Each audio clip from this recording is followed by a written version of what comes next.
Claire de Vlemings, coach pour personnes autistes Asperger. Je reviens pour cette série à un format de vidéo plus standard.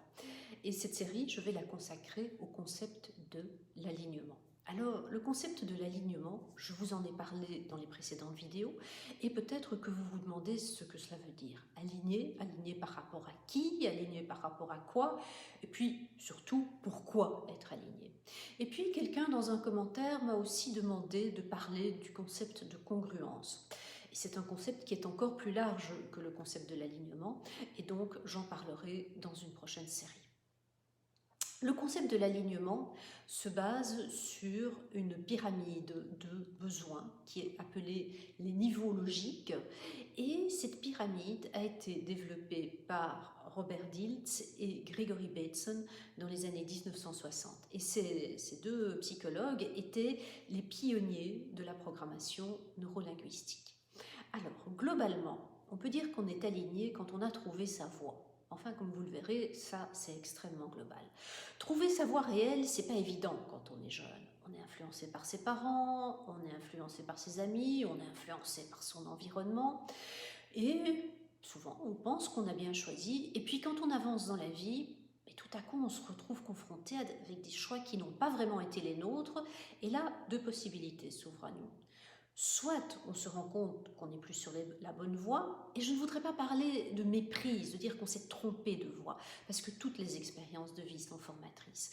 Et quand on se rend compte de cela, eh bien, on peut accepter de changer des éléments vraiment majeurs à notre existence, une profession, un mariage, un lieu de vie, soit on persévère et on n'accepte pas le changement. Donc on reste dans la passivité, et évidemment on a pour corollaire la dépression, la maladie, parce que le corps, lui, il sait très bien que l'individu n'est plus aligné. Être aligné, c'est donc se mettre au centre de ses priorités. Et cela, ça n'a rien d'égoïste, comme je vais vous l'expliquer dans la dernière vidéo sur le sujet. Se mettre au centre de ses priorités, ce n'est pas non plus partir dans une recherche effrénée du plaisir immédiat ou de l'hédonisme. Alors, quels sont les étages de la fameuse pyramide de Dilts et Bateson? Premier étage, l'environnement. C'est ce qui correspond aux questions où et quand. Deuxième étage, les comportements. Ça correspond à la question du quoi. Le troisième étage, ce sont les capacités, c'est-à-dire comment.